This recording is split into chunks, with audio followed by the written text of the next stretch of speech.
Mr. Speaker, the Prime Minister has said many times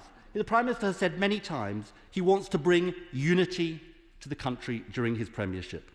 I therefore congratulate him on having in just one short year united his 5 predecessors. Unfortunately, their point of agreement is that he is trashing the reputation of this country and trashing the reputation of his office. And why are these 5 former Prime Ministers so united on this point? Because, Madam Deputy Speaker, they know our moral authority in the world comes from our commitment to the rule of law and keeping our word. We rightly condemn China when it rides roughshod over the treaties dictating the future of Hong Kong. We say they signed them in good faith. We say they are going back on their word.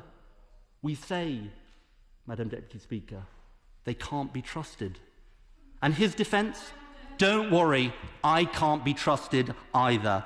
And what will they say to us from now on? What will they throw back at us? That we too don't keep to international law. I give way to the Honourable Lady. I thank the honourable member. Did the party opposite keep their word to the British voters? Well, actually, yes, we do, and I'll tell her why. Because we respect the fact that the Conservative Party, under this Prime Minister, won the election. He got his mandate to deliver his Brexit deal. The thing he said was, and I'm sure she recalls it, it was probably on her leaflets, oven ready. It's not me that's coming along and saying it's half-baked, it's him. He's coming along and saying, the deal I signed, the deal I agreed, actually, and I'll get to this in my speech, actually, it is, what's the word? Ambiguous, problematic. I wonder whether he actually read the deal in the first place. Yes, I'll give way to my honourable friend. I thank my right honourable friend for giving way, and he's making an extremely good speech. But could he perhaps tell the House who on earth might have signed this terrible deal with so many ambiguities less than 9 months ago? I do believe my honourable friend makes an important point. It's the Prime Minister who signed this deal. Now, I want, Madam Deputy Speaker, in fairness to the Prime Minister, I want to deal with each of the government's arguments that they've made in the last few days for this action, and it's quite hard to keep count of these different arguments. You know you're losing the argument when you keep making lots of different arguments, but I want to give the House, Madam Deputy Speaker, the top 5. Right. First, let's deal with the argument about blockades. Now, that argument, Madam Deputy Speaker, made its first outing in the Telegraph on Saturday from the Prime Minister, and obviously it made a big appearance today. I have to say, Madam Deputy Speaker, I don't like the ramping up of the rhetoric from the European Union that was on Thursday, following the Prime Minister's publication of this bill. But even by the standards of this Prime Minister, this is as ridiculous an argument as I've ever heard, even by his standards. And let me explain to him why. And the point was very well made by the former Attorney General this morning. This is what Article 16 of the protocol says. If the application of the protocol leads to serious economic, societal or environmental difficulties that are liable to persist or to diversion of trade, the Union or the United Kingdom may unilaterally take appropriate safeguard measures. In other words, let us just say that this threat somehow materialised. And by the way, I believe it's DEFRA officials who'd have to implement this threat, making it even more absurd that it would happen. Let's just say this threat materialised. It's not overturning the protocol that is the right thing to do, Madam Deputy Speaker. It's upholding the protocol because of Article 16. And don't take my word for it, Madam Deputy Speaker. Take the word of the former Attorney General, who definitely read the protocol and who wrote this morning, and I quote, "There are clear and lawful responses available to Her Majesty's government."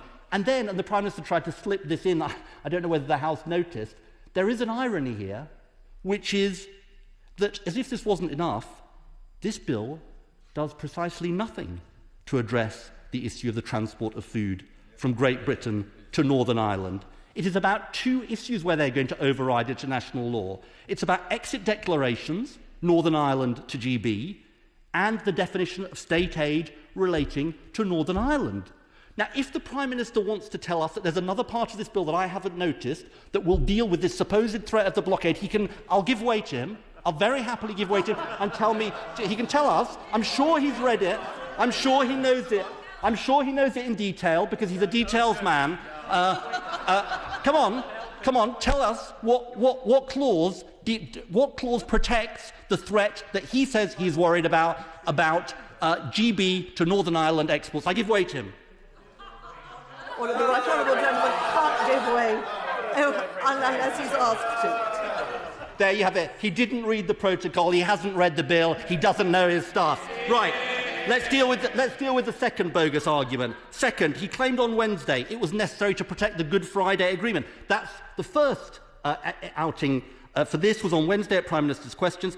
I have to say to him, I'd rather trust the authors of the Good Friday Agreement than the Prime Minister, who has prominent members of the government who opposed the agreement at the time. But this is what John Major and Tony Blair wrote. The bill... Oh, they don't like John Major, I know. The bill puts the Good Friday... the bill puts the Good Friday Agreement at risk because this is very serious, because it negates the predictability, the political stability and legal clarity that are integral to the delicate balance between the north and south of Ireland that is at the core of the peace process. These are very important words from two former Prime Ministers both of whom helped win us peace in Northern Ireland. And he may not want to believe them, but he will, I hope, believe himself. Because this is what he said. This is what he said. Maybe not. Because this is what he said about the Northern Ireland Protocol, and I quote, "There are particular circumstances in Northern Ireland at the border that deserve particular respect and sensitivity. And that is what they have received in the deal. It's a great deal for Northern Ireland." I don't understand this, Madam Deputy Speaker. He signed the deal. It's his deal. It's the deal that he said would protect the people of Northern Ireland. And I have to say to him, this is not just legislative hooliganism on any issue. It is on the most sensitive issues of all. And I think we should take the word of two former Prime Ministers of this country who helped secure peace in Northern Ireland. I will give them. The shadow spokesman for giving way. Before he lectures the Prime Minister about reading documentation and he starts lecturing us about the Good Friday Agreement, does he recognise that, first of all, the Good Friday Agreement talks about the principle of consent, about changing the constitutional position of Northern Ireland, which this protocol does, and the Good Friday Agreement has within it a mechanism to safeguard the minorities in Northern Ireland through a cross-community vote, which again the protocol removed. So before he starts talking about the threats to the Good Friday Agreement, does he not recognise that the protocol was a threat to the Good Friday Agreement in the first place? The honourable gentleman didn't like the protocol at all. He'd rather have not had the protocol. He and I just have a disagreement on this issue. I believe that it was necessary to make special arrangements for Northern Ireland or for the UK to be in the EU Customs Union to avoid a hard border in Ireland. Now that's why the Prime Minister came along and said the protocol was the right thing to do. Let me deal with the third excuse that we've heard, Madam Deputy Speaker. This is the "it was all a bit of a rush" excuse. Or as the Prime Minister said in his article, times were, quote, torrid and there were serious misunderstandings. Madam Deputy Speaker, the Prime Minister tries to pretend this is some new issue, but they've been warned for months about the way the protocol would work. The Chancellor of the Duchy of Lancaster, who's sitting in his place, was warned at the Select Committee in March and was asked about these issues. The Business Secretary was written to by the House of Lords Committee in April.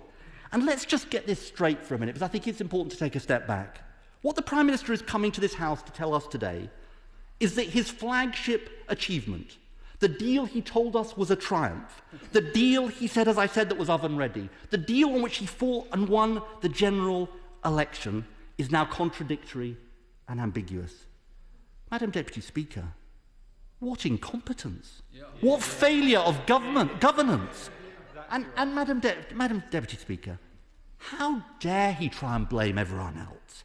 Can I say to the Prime Minister, this time he can't blame the Right Honourable Member for Maidenhead, he can't blame John Major, he can't blame the judges, He can't blame the civil servants. He can't sack the cabinet secretary again. There's only one person responsible for it, and that's him. This is his deal. It's his mess. It's his failure. For the first time in his life, it's time to take responsibility. It's time to fess up.